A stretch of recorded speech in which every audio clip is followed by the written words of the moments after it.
شو في؟ قال ما في روحة. قلت له لا بدي روح. قال عم قلك ما في روحة، عجبك ولا ما عجبك؟ قلت له لا ما عجبني. قال لكن يلا روحي انت وطالق. قلت له ايه الله يعطيك العافية، وسكرت هالتليفون. هلا هيك طلقتني قبل ما اروح على الصبحية واكل الفطور تضرب. وقعدت بالعدي. انا كنت الي متجوزة 2 سنين ونص ومعي ولد صغير، كل هالاحداث مرقت وكتير شي ما حكيت ولا بينحكى، مرق ومشي بهال2 سنين ونص. وطلقت 3 مرات، وهاي الطلقة ما فيها رجعة والحمد لله. وقعدت 3 أشهر العدي عند أهلي، وبعدها ب3 أشهر بلشوا يجيني خطابين من هون ومن هون، بس يدروا إنه في وحدة مطلقة بقى العين بتكتر وبتفتح عليها مثل ما بيقولوا، وعلى في هذا مطلق، في هذا عنده أولاد، في هذا عنده مرض، يعني إذا بترضي ليش شوفي ليش شبني أنا لحتى ما عاد يجيني إلا المتردية أو النطيحة. قلت له أنا ما عاد بدي. وقعدت عند أهلي هيك وروقت وانبسطت وصحيت، ورجع هيك وجهي تدور وجسمي ملل، عما كنت عودي معلولي علو مسلولي سل.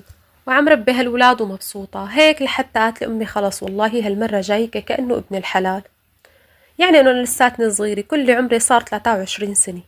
المهم ابن هالحلال أعزب ومانو متجوز وشب وقد المسؤولية، وأهله ما شاء الله يعني عيلي ومحترمين، وأبوك سائل كتير عنهم. قلت له ليش إله زمان عم يبعت؟ قال إيه إلى زمان أمه عم تحكي معي وأنا عم أقول للبنت ما بدها وما بدها. قامت قالت لي بس أبوك قد ما سأل عنهم والله حبهم للجماعة وحبوا لهالشاب اللي جايك، فيا بنتي لا تتمي ترفضي. يعني أول ع آخر نحن مالنا دايمين لك بهالدنيا وأنت لساتك صغيرة، واللي بيجيكي هلأ أحسن من اللي بيجيكي بعدين. فقلت له ايه نتعرف عليه ليش لا. والله وقت اجى عن جد شاب محترم، وهو انا 23 هو 33، وكان شرطي الاول والوحيد هو انه يكون الاول والاخير. الاول والاخير هو انه انا بدي بيت لحالي، انا هو ان شاء الله اهلك ملايكي ما قدراني اقعد معهم، كتير تعبت اصلا من هديك يعني التجربة السابقة.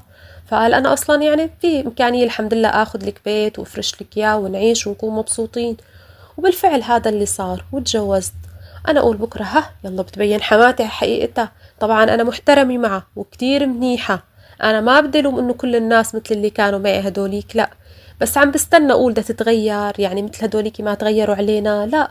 كانت ونعمل عن جد الحماي، وبنات حماي كتير ظراف محترمين، ولادهم عن جد ولاد مربايين، بس كله اللي مرق حلو. وما بدي تلوموني هلأ، لأنه أنا أول ما تجوزت طليقي قال بده ابنه وما رضى يخليه عندي، وأخدوا أبوه.